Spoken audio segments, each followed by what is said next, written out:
माननीय सभापति जी, हमारा मानना है मध्यम वर्ग खुश तो देश खुश, किसान का सम्मान तो देश का सम्मान, गरीब का भला तो देश का भला।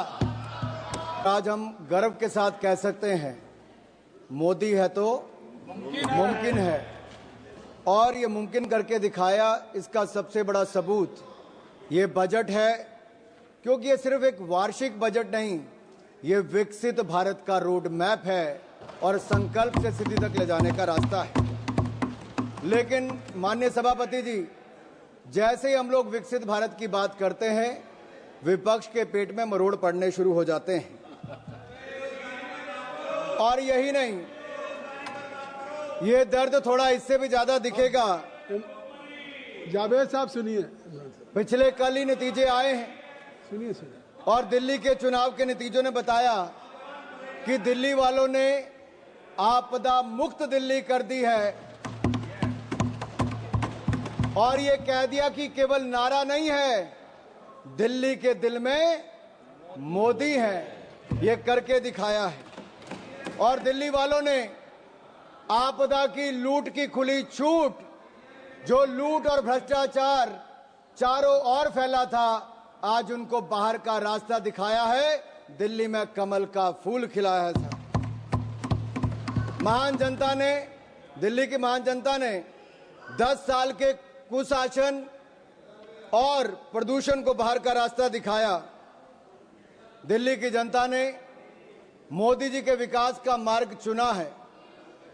आज मैं ये कह सकता हूं, आज अंधेरा छटा है, आपदा का बादल फटा है, दिल्ली के सौभाग्य का सूर्योदय हुआ है, क्योंकि दिल्ली में कमल खिला है, दिल्ली में कमल खिला है। यही नहीं, हमारे बड़े बुजुर्ग कहते हैं कि जब माता लक्ष्मी आपके ललाट पर आपका तिलक करने आए तो मुंह धोने ना चले जाएं, फटाफट अपना तिलक कराएं। और इसी तरह का अवसर किसी को गंवाना नहीं चाहिए। ऐसा ही मोदी सरकार ने अवसर दिया, जहां मां लक्ष्मी आप सबके द्वार आई है। 12 लाख तक कोई टैक्स नहीं लगेगा, इनकम टैक्स नहीं लगेगा, जो आज तक संभव नहीं हुआ। इसलिए तो कहते हैं मोदी है तो मुमकिन है, क्योंकि 12 लाख तक जीरो टैक्स कर दिया है। और मैं विपक्ष के मित्रों से कहना चाहता हूं, अब तो थोड़ा चेहरे पे मुस्कुराहट लाइए, पूरा देश खुश है भाई, आपको भी टैक्स नहीं देना पड़ेगा। मैं आगे बताऊंगा इंदिरा जी के समय क्या क्या होता था। आज भारत के 4 ग्रोथ इंजन तय हुए हैं, एग्रीकल्चर हो, एमएसएमई हो, इन्वेस्टमेंट हो या एक्सपोर्ट हो। और हमने जो विकसित भारत के लिए लक्ष्य तय किए हैं माननीय सभापति जी, वो भी सन 2047 तक शून्य गरीबी होगी, गरीबों को गरीबी से मुक्ति मिलेगी। वहीं पर 100% गुणात्मक शिक्षा दी जाएगी, हर व्यक्ति को अच्छी स्वास्थ्य की सुविधा और सस्ते दाम पर दी जाएगी। और वहीं पर श्रमिकों का कौशल विकास होगा और उचित उनको रोजगार के अवसर दिए जाएंगे। हमारे विकास की भागीदारी में महिलाओं को 70% उनका योगदान इकोनॉमिक एक्टिविटीज में होगा। और हमारे किसानों के दम पर भारत दुनिया की फूड बास्केट बनेगी, यानी कि food basket of the world हम भारत को बनाकर दिखाएंगे। माननीय सभापति जी, हमारा मानना है मध्यम वर्ग खुश तो देश खुश, किसान का सम्मान तो देश का सम्मान, गरीब का भला तो देश का भला।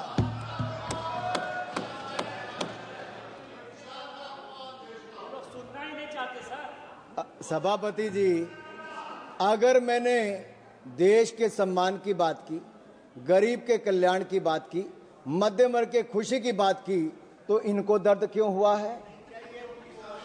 क्योंकि 60 वर्षों तक आपने दर्द दर्द और दर्द ही दिया है, और हमने दर्द से मुक्ति दिलाने का काम किया। और वो मोदी जी ने दी मध्यम वर्ग को राहत, तो विपक्ष को हुई आहत, और इनका दर्द दिखाता है। ना इनको मध्यम वर्ग से मतलब है, ना ही गरीब से, और इनका तो वही घिसा पिटा पुराना टेप रिकॉर्ड चल रहा है। कुछ नया तो है ही नहीं, नई सोच नहीं, कुछ नया कहने के लिए नहीं। महोदय, इस बार विदेशी चिंगारी ना होने का असर साफ दिख रहा है, और ये विपक्ष पर विदेशी चिंगारी ना होने का असर साफ दिख रहा है। उधर चिंगारी बुझी और इधर विपक्ष बुझ गया है। समझ रहे हैं ना आप? निशिकांत जी ने सुबह बताया भी था थोड़ा सा, और समझदार को तो इशारा ही काफी होता है। इनके जमाने में इनकम टैक्स का चाबुक चलता था, टैक्स टेररिज्म था, और ये टैक्स का चाबुक चलाने वाले हमसे पूछ रहे हैं कि आपने बजट ऐसा क्यों दिया है। और राहुल गांधी जी क्या कहते हैं? नेता प्रतिपक्ष कहते हैं, Rahul ji calls it as a banded budget. अरे आप लोग घाव देते रहे, हम घाव भरते रहे। Late me say this is not a bandage budget, this is a booster budget, this is a booster budget, this is a booster shot. और जो कहते हैं कि पैराडाइम शिफ्ट की बात करते हैं, माननीय सभापति जी मैं कहना चाहता हूं पैराडाइम शिफ्ट तो आया है। यूपीए के समय स्कैम भारत था, आपके समय 2G स्कैम हो, कॉमनवेल्थ गेम्स स्कैम हो, अंतरिक्ष देवास स्कैम हो, कोल स्कैम हो, अगस्ता वेस्टलैंड स्कैम हो, स्कैम पर स्कैम था। और ये स्कैम भारत से आज सक्षम भारत की ओर कोई लेकर आया है तो नरेंद्र मोदी जी लेकर आए हैं। आज हम बात करते हैं एस्पिरेशनल इंडिया की, स्टार्टअप इंडिया की, विकसित इंडिया की, खेलो इंडिया की। अभी दयानिधि मरन जी खेलो इंडिया की बात कर रहे थे। वो अपने राज्य के खेल मंत्री की बात तो की, ये नहीं बताया कि मोदी जी ने खेलो इंडिया दिया था और तमिलनाडु में कराने का निर्णय हमने लिया था। उस समय मैं ही खेल मंत्री था, मोदी जी ने लिया था। And let me say this to each and everyone, aspirational India will not sit until we make India विकसित। और ये विकसित भारत हम बनाकर रहेंगे। हमारी एक नहीं अनेक योजनाएं उसी दिशा में है। कांग्रेस के समय जब बजट था तो एक फैमिली के वेलफेयर के लिए था। आज मोदी सरकार का बजट नेशनल वेलफेयर के लिए, नेशनल वेलफेयर के लिए। इनके लिए परिवार प्राथमिकता थी, हमारे लिए देश प्राथमिकता है। और इसीलिए आज लगातार हम लोग आगे बढ़ रहे हैं। मुझे पता है आप लोग मिडिल क्लास के नाम पे, आपके चेहरे पे दर्द क्यों दिखा। ये दर्द जो झलका है ना साहब इनका, इनके लिए मिडिल क्लास के वर्ग, टैक्स पेयर, इनकी तिजोरी भरने वाला था। टैक्स तो मिडिल क्लास देता था, घोटालों में कांग्रेसी पैसा खा जाते थे, एक के बाद दूसरा स्कैम करके दिखाते थे। इन लोगों के लिए मिडिल क्लास इनकी तिजोरी भरने वाला है। हमारे लिए मोदी जी के लिए मिडिल क्लास ग्रोथ पार्टनर है, देश के विकास का भागीदार है। इनके समय टैक्स टेररिज्म था, टैक्स कलेक्शन, उस पर प्रेशर बनाया जाता था। हमारे समय टैक्स में राहत दी जाती है और साथ ही साथ टैक्स कलेक्शन बढ़ाकर भी दिया जाता है। One nation one tax, GST लाने का किसी में दम था तो प्रधानमंत्री नरेंद्र मोदी जी लेकर आए। आज रिकॉर्ड जीएसटी कलेक्शन है साहब, 1,75,000 करोड़ रुपया औसतन हर महीने का टैक्स कलेक्शन है। उसका सबसे बड़ा लाभ राज्य की सरकारों को मिल रहा है। और ये बजट केवल जीडीपी का आंकड़ा नहीं, या मैं कहूं जीडीपी का नहीं, जो ग्रॉस डोमेस्टिक प्रोडक्ट आप कहते हैं वो नहीं, ये जीडीपी हमारे लिए है गरीब, देशभक्ति और प्रगति। जीडीपी गरीब, देशभक्ति और प्रगति इनके लिए है। मिडिल क्लास का पैसा अब कांग्रेस के खाते भरने के लिए नहीं, मिडिल क्लास के अपने खाते में जाएगा। क्योंकि मिडिल क्लास के भाई और बहनों, अब आपको 12 लाख तक कोई टैक्स नहीं देना पड़ेगा, आपको टैक्स मुक्त कर दिया जाएगा। राहुल जी जीरो चेक कर लीजिए, 1 जीरो और भी। अच्छा सुप्रिया जी नहीं दिखाता, चलो सुप्रिया जी ने कहा मैं नहीं दिखाता। ये कांग्रेस की सीटों की बात नहीं है, मैंने छोड़ दिया सुप्रिया जी। सुप्रिया जी वो रेफरेंस सुप्रिया जी, अगर आपको लगता है कि हमने मध्यम वर्ग के लिए 0% टैक्स किया है 12 लाख तक, अगर आपको लगता है दर्द हुआ है, आपको इससे खुशी नहीं है, तो आपकी खुशी से ज्यादा हमें देश के करोड़ों मध्य वर्ग के चेहरे पे खुशी दिखती है, क्योंकि ये देश के विकास में एक बड़ा योगदान देने वाली है। ये जीरो गिनने की बात, आप उनको मत एड्रेस करिए, आप इधर एड्रेस। माननीय सभापति जी, ये जीरो चेक करने की बात मैंने राहुल गांधी जी से की और वो आपने रेफरेंस दिया है, और मैंने रेफरेंस दिया है और मैं आप सबके सामने पूछ, माननीय सभापति जी, सन 2014 के लोकसभा चुनाव दिल्ली की जनता ने कांग्रेस को कितनी सीटें दी? 2015 के विधानसभा में कांग्रेस को कितनी सीटें दी? 2019 के लोकसभा में कितनी सीटें दी? 2020 के विधानसभा में कितनी सीटें दी? 2024 के लोकसभा में कितनी सीटें दी? 2025 के विधानसभा में कितनी सीटें दी? अगर ये जीरो का रिकॉर्ड बनाने का काम किसी ने किया है तो राहुल जी के नेतृत्व में कांग्रेस पार्टी ने किया है। आप नहीं, nothing will go on record, nothing will go on sir, sir, ये दिल्ली वालों ने तो कांग्रेस को बड़ा जीरो दे दिया, अब बंगाल में भी तृणमूल का जीरो होने वाला है। Address to the chair, nothing will go on the record except Anurag Thakur ji. Please please you address. Sir, मैं मध्य वर्ग पर टैक्स की बात कर रहा था। सर, मेरा तो उस समय जन्म भी नहीं हुआ था, लेकिन 28 फरवरी 1970, सर मैं जून 1975 की बात नहीं कर रहा जब इंदिरा जी ने इमरजेंसी लगाई थी, मैं 28 फरवरी 1970 की बात करता हूं जब इंदिरा गांधी जी ने बड़ी निर्ममता के साथ इस देश के सामने मिडिल क्लास पर टैक्स लगाने की घोषणा की थी। और मैं एक टेप लाया हूं, मैं सुना दूं आपके सामने, इंदिरा जी का भाषण सुनाऊं थोड़ा सा? क्या कहा? नहीं, जमा कर दीजिए, नहीं जमा कर दीजिए, आप जमा कर दीजिए। नहीं, इनमें से बहुत सारे नहीं, आप सर, अपनी बात, इंदिरा जी ने नहीं सर, ये कांग्रेस पार्टी, कहां मैं इजाजत दे रहा हूं? आप बढ़िए। सर, कांग्रेस चाहती है कि इंदिरा जी की टेप ना चले, नियम कहता है कि ना चले, लेकिन मैं आंकड़ा जरूर बताना चाहता हूं कि कैसे इंदिरा जी ने एक और तो इमरजेंसी लगाकर काला अध्याय दिया, लेकिन दूसरा 28 फरवरी 1970 को सरकार के टैक्स स्ट्रक्चर को देख लीजिए, जहां पर कमाई करने वाले जिनको दिन रात मेहनत करते थे उनको डायरेक्ट टैक्स 97.5% लगा दिया गया था, 97.5% टैक्स लगा दिया था। और सर, मैं सुप्रिया जी से पूछना चाहता हूं, मनीष तिवारी जी और अन्य विपक्ष के नेताओं से पूछना चाहता हूं, उस समय का 97.5% टैक्स ठीक था या आज नरेंद्र मोदी जी की सरकार में जीरो टैक्स ठीक है? जीरो। उस समय 5000 के बाद इतना टैक्स लग जाता था।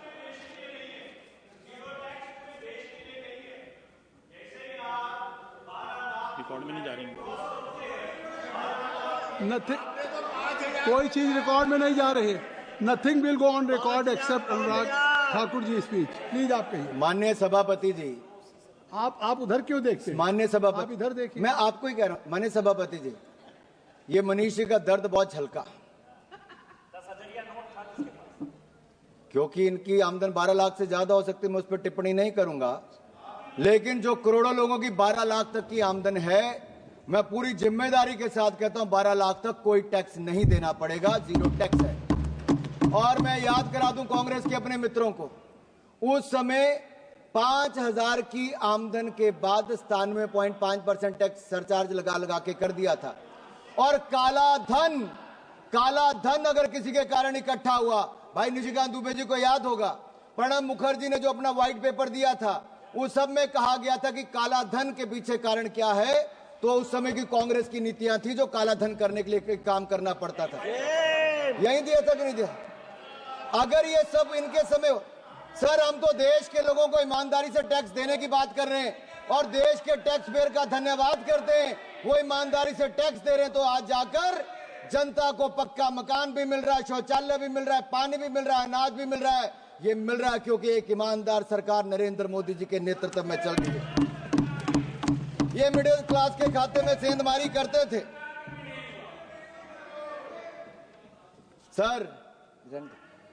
सर लीडर ऑफ ऑपोजिशन है नहीं, शायद वो अलोपित हो गए हैं, मैं इस पे नहीं कहूंगा। सर वो बार बार सर बैठे बैठे मत टिप्पणी करिए जावेद साहब।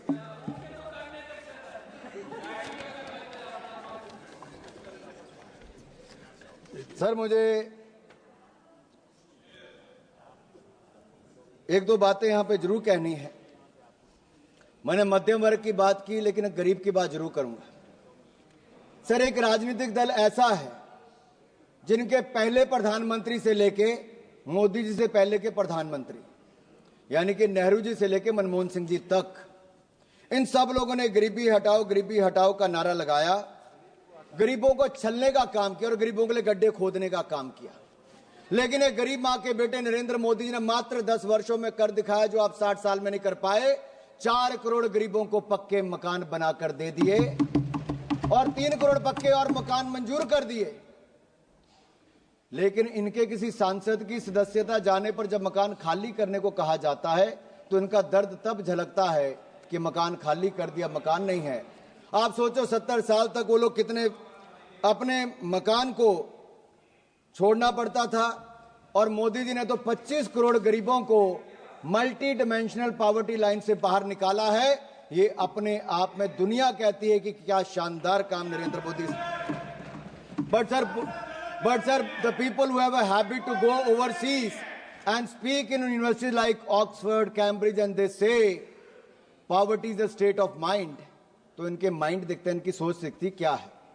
हमने विदेशी मानसिकता नहीं रखी, हमने देशी अपना जो तरीका है उससे काम किया, और जहां एक और हमने करोड़ों गरीबों को पक्का मकान बनाकर दिया। हमने संकल्प लिया है 2047 से पहले भारत को गरीबी मुक्त करेंगे, जीरो पॉवर्टी बाय 2047 करके दिखाएंगे। लेकिन सर, कुछ लोगों की दिक्कत है। कुछ लोग अमेठी रायबरेली जाते हैं तो उनको तो झोंपड़ियां चाहिए थी, सड़कों पे लेटे हुए गरीब चाहिए थे। फोटो सेशन के लिए झोंपड़ी होनी बहुत जरूरी थी, वर्षों तक ये होती रही। कलावती चाहिए थी। अभी वो पिछली बार जरा साउथ से आके वापस नॉर्थ में आए तो पूछ रहे थे झोंपड़ी कोई मिली नहीं, फोटो सेशन कहां करवाएंगे। तो वहां के लोगों ने कहा, भाई नरेंद्र मोदी की सरकार ने पिछले 10 सालों में यहां के लाखों गरीबों के लिए पक्का मकान बनाकर दे दिया। अब उनको समृद्धि और स्वाभिमान के साथ जीना सिखा दिया है, और गरीबी रेखा के पार ले जाने का काम नरेंद्र मोदी जी की सरकार ने किया। मैं तो इतना ही कहूंगा, आपने गरीब और गुरमत में उनको रखा। सर, मुझे जो एक दो बातें यहां पर और करनी है,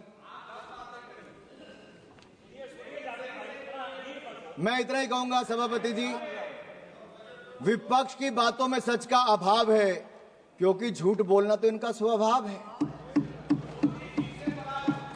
और मैं आंकड़े देकर बताता हूं, अगर इनकी 2014 में 16 आईआईटी थे, आज बढ़कर 23 हो गए। 13 आईएम थे, आज बढ़कर 21 हो गए। 9 ट्रिपल आईटी थे, वो 25 हो गए। 7 एम्स थे, 24 हो गए। 308 मेडिकल कॉलेज थे, 760 हो गए। 740 यूनिवर्सिटी थी, 1200 यूनिवर्सिटी हो गई। 74 एयरपोर्ट थे, 160 एयरपोर्ट हो गए। 91,287 किलोमीटर नेशनल हाईवे था, जो आज बढ़कर 1,50,000 किलोमीटर से ज्यादा हो गया। ग्रामीण सड़कें 3,23,000 किलोमीटर थी, आज 7,60,000 किलोमीटर हो गई। 248 किलोमीटर मेट्रो था, आज 1,000 किलोमीटर होकर दुनिया का तीसरा बड़ा मेट्रो बन गया। हमारी बिजली का उत्पादन 247 गीगावाट से बढ़कर 447 गीगावाट हो गया। यही नहीं, हमारा देश जो 10वें नंबर की अर्थव्यवस्था था, आज दुनिया की 5वीं बड़ी अर्थव्यवस्था बन गया है, और अगले 3 सालों में दुनिया की तीसरी बड़ी अर्थव्यवस्था बन जाएगा। जो कहते थे कि बजट कहां बढ़ा है, माननीय सभापति जी, डिफेंस का बजट 2013-14 में 2,03,499 करोड़ था, जो रिकॉर्ड बढ़कर 6,81,210 करोड़ रुपया हो गया। यही नहीं, सड़कें बनाने का, रोड ट्रांसपोर्ट का बजट इनके समय 25,476 करोड़ था, जो बढ़कर 2,87,000 करोड़ हो गया। रेलवे 27,000 करोड़ से बढ़कर 2,55,000 करोड़ कर दिया। होम अफेयर्स 53,371 करोड़ से बढ़कर 2,33,211 करोड़ हो गया। और यही नहीं, एग्रीकल्चर 17,395 करोड़ से बढ़कर किसानों के लिए 1,37,757 करोड़ हो गया। शिक्षा का बजट भी 71,000 करोड़ से बढ़ाकर 1,28,000 करोड़ से ज्यादा हो गया। और अच्छे स्वास्थ्य की सुविधाएं 27,000 करोड़ से बढ़ाकर आज लगभग 99,900 करोड़ हो गया। अनुप्रिया जी यहाँ पर बैठी हैं, MOS हेल्थ। और मैं यही नहीं, आपको कुछ आंकड़े और भी रखना चाहता हूं, लेकिन उससे पहले पहले एक दो बातें मैं और करूंगा। जहां एक और गरीबों के उत्थान के लिए हमने काम किया है, वहीं पर न्यूक्लियर एनर्जी मिशन के लिए 2047 तक 100 गीगावाट हमारी कैपेसिटी हो, तो न्यूक्लियर पावर कैपेसिटी प्राप्त करने के लिए स्मॉल मॉड्यूलर रिएक्टर के निर्माण के लिए 20,000 करोड़ रुपए का प्रावधान भी किया है। और सन 2033 तक हमारे 5 इंडिजिनियस स्मॉल मॉड्यूलर रिएक्टर बनकर तैयार हो जाएंगे। यही नहीं सर, विपक्ष के कुछ नेताओं ने और विशेष तौर पर राहुल गांधी जी ने कहा कि उनको कुछ दिखता नहीं है। सर, ना उनको युवा दिखते हैं, ना युवाओं की उद्यमिता दिखती है। और मैं यही नहीं, ये लोग आइवरी टावर में रहते हैं, जहां खड़े वहीं के वहीं खड़े हैं। इनकी एक अलग अपनी दुनिया है साहब। ये ठहरे हुए पानी की तरह हैं, जिनको सड़ना मंजूर है लेकिन प्रवाहित होना मंजूर नहीं है। हमने तो मोदी जी के नेतृत्व में जो अभी आंकड़े बताए कि 2014 में भारत कहाँ था और आज 2025 में भारत कहाँ है। यही नहीं, हमारे युवाओं के पास नए आइडियाज हैं, इनोवेशन है, रेजोल्यूशन है, सॉल्यूशन है। लेकिन मैं एक सवाल इनसे पूछता हूं, 2014 से पहले स्टार्टअप कहां था? मोदी जी को युवाओं पर विश्वास था तो स्टार्टअप इंडिया लेकर आए। आज जितने कांग्रेस के सांसदों की आंकड़ा नहीं है ना, उससे ज्यादा भारत के यूनिकॉर्न का आंकड़ा 117 यूनिकॉर्न आज भारत में है। लेकिन कांग्रेस तो एक ही को स्टार्टअप करने में लगी रही। साहब, कितनी बार लॉन्च किया, ऐसा स्टार्टअप था कि वो पास ही नहीं हो पाया, बार बार फेल हो गया। और यही नहीं, अब तो हमारा प्रयास है, जहां एक और 1.5 लाख से ज्यादा स्टार्टअप्स बन गई। फर्स्ट टाइम एंटरप्रेन्योर्स की कैटेगरी के लिए जहां 5 लाख महिलाओं को, SC ST को अब 2 करोड़ रुपए तक का टर्म लोन देने का काम मोदी सरकार करेगी। एक बहुत बड़ा कदम। इससे पहले मुद्रा योजना हो, स्वनिधि हो या emergency credit line guarantee scheme हो, इन सब के माध्यम से बैंकों ने शानदार काम किया। लेकिन यूपीए के समय पॉलिसी पैरालिसिस तो थी, साथ में फोन बैंकिंग भी थी।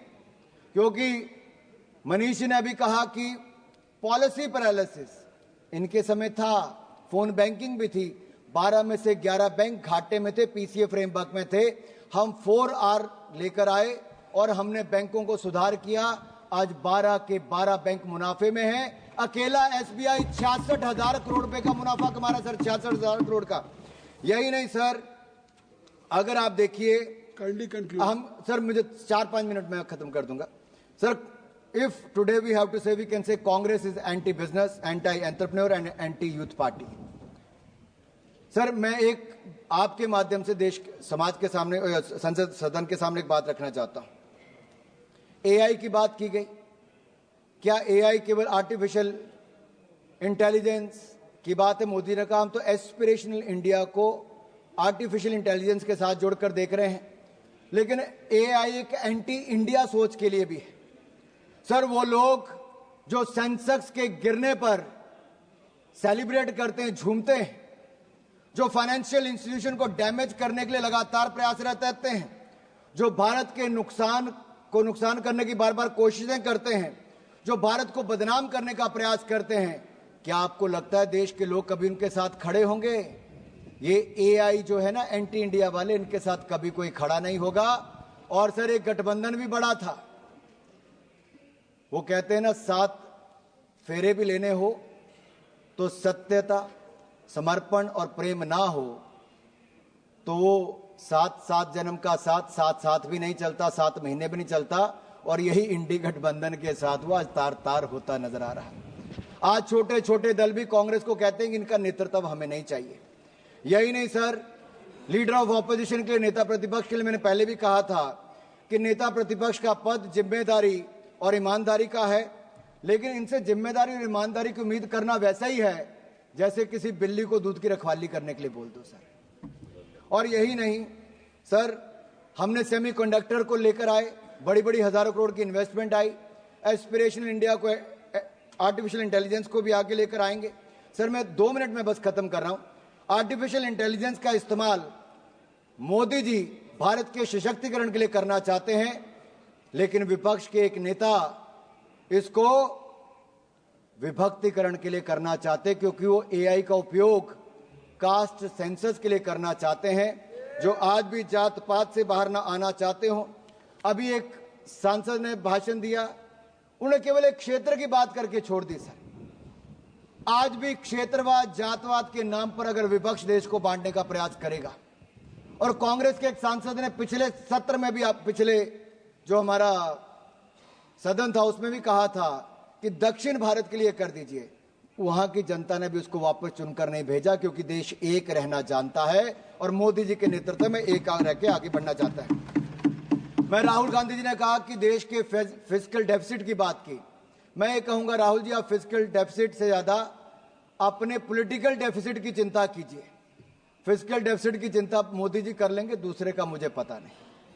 और यही नहीं सर, आज जो दिल्ली में केजरीवाल जी के साथ राहुल जी इल्लू इल्लू कर रहे थे ना, वो 70 में से 67 सीटों पर उनकी जमानत जब्त हो गई, खाता खुल नहीं पाया।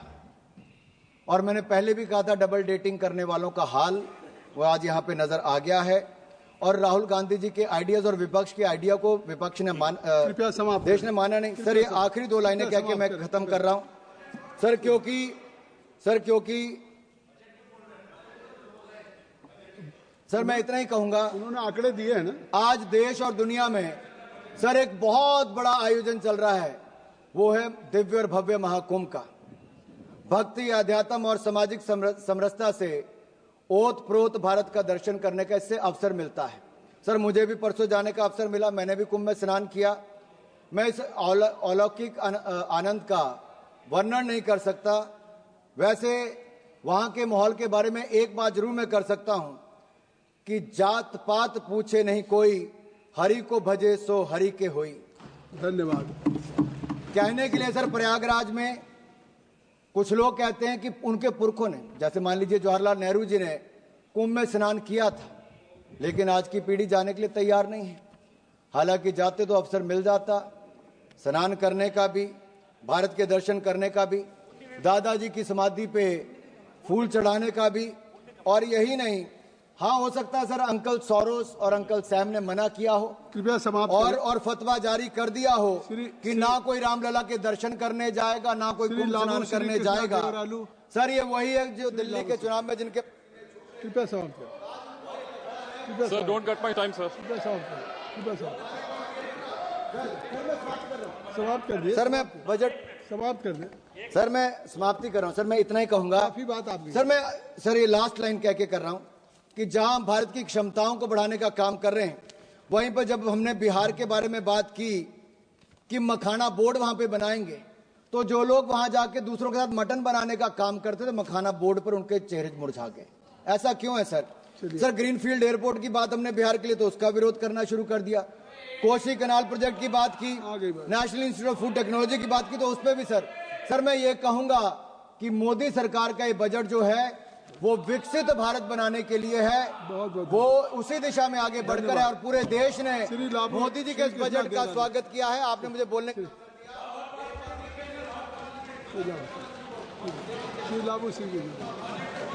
Sir, thank you sir for allowing me to speak on union budget. Let him conclude sir. आपकी लास्ट लाइन तो हो गई कई बार। सर, लास्ट लाइन है सर, ये बजट एक फोर्स मल्टीप्लायर है। ये बजट बचत बढ़ाएगा, निवेश बढ़ाएगा, खपत बढ़ाएगा और विकास को भी तेजी से बढ़ाएगा। देश की नागरिकों की जेब में, उनके बैंक अकाउंट में पैसा बचाएगा और ये नागरिक मिलकर सब विकसित भारत का जवाब दे दिया। Thank you sir for giving me opportunity to speak on the union budget sir. So what a change we're seeing in within 8 months sir. Last time